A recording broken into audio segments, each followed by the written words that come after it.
हम नहीं चाहते कि जातियों की फूट हो, जातियों के आधार पर, वर्ग के आधार पर लड़ाई हो। लेकिन ये जो मिश्रा टाइप के वकील हैं, ये जबरदस्ती जहर फैलाने का काम कर रहे हैं। मैं तो आपके माध्यम से भी मांग करूंगा और आज कलेक्टर एसपी से बात करूंगा ग्वालियर में, उनके ऊपर भी एट्रोसिटी एक्ट लगना चाहिए और उनके ऊपर अन्य धाराएं भी कायम होना चाहिए जो इस तरह का षड्यंत्र करके समाज में अशांति फैलाने का काम। आपको क्या लगता है कौन लोग हैं जो इस तरह के जो लोगों में फूट डालने का प्रयास कर रहे हैं? देखिए, इस देश के अंदर जब भारत का संविधान लागू हुआ उसके पहले मनु विधान चलता था। कुछ लोगों का सपना है कि इस देश को फिर मनु विधान से चलाएंगे।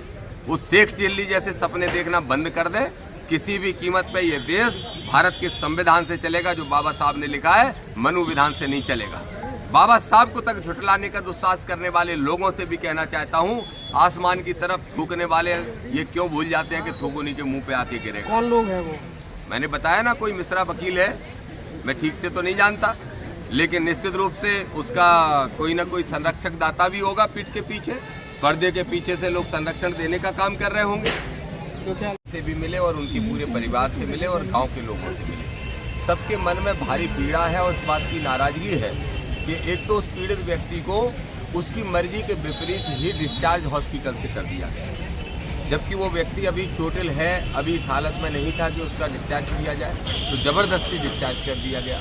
दूसरी बात, जो घटनाक्रम हुआ है आप सबके संज्ञान में है, इस तरह की घटनाओं में मैं ऐसा मानता हूं कि अगर उनका आरोप है तो ये कोर्ट सिद्ध करेगा कि वो आरोप सही है कि गलत है।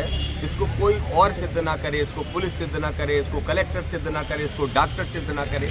अगर आरोप है कि अगर पेशाब पिलाई गई, तो जिस तरीके से इस तरह की घटना पे हम लोगों ने दमोह में NSA की कार्रवाई करवाई थी, हम यहाँ भी मांग करते हैं कि NSA की कार्रवाई ऐसे लोगों के खिलाफ होना चाहिए। जो जातंकवादी लोग हैं, जातंकवादी मतलब जाति के आधार पर आतंक करने वाले लोग, ऐसे लोगों के खिलाफ सख्त कार्रवाई की आवश्यकता है। तभी देश का ताना बाना एक रहेगा, तभी इस देश की एकता और अखंडता एक रहेगी।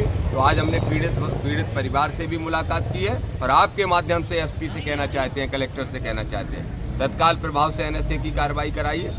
और NSA की कार्रवाई के साथ साथ जो सामाजिक बहिष्कार करने का दुस्साहस उन्होंने किया है, सामाजिक बहिष्कार, जातिगत बहिष्कार, ये अपराध की श्रेणी में आता है।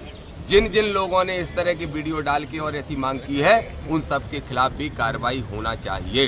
पिछड़ा वर्ग की तरफ से स्पष्ट कहना चाहता हूँ, मैं स्वयं पिछड़ा वर्ग का हूँ। अनिल गुर्जर जी गुर्जर समाज के हैं, रावत हैं, कुर्मी हैं, पाल हैं, कुशवा हैं, लोधी हैं, सब आए हैं हमारे नेता प्रदेश के, और सब ने यहाँ से ये संदेश दिया कि ये लड़ाई सिर्फ दलित वर्ग की नहीं है। जहाँ भी जाति के आधार पर, छुआछूत के आधार पर, ऊंच नीच के आधार पर ऐसी घटनाएं की जाएंगी, वहाँ पिछड़ा वर्ग SC के भाइयों के साथ आगे खड़ा दिखाई देगा। दमोह में भी घटना हुई है, इसमें एक दलित समाज के व्यक्ति को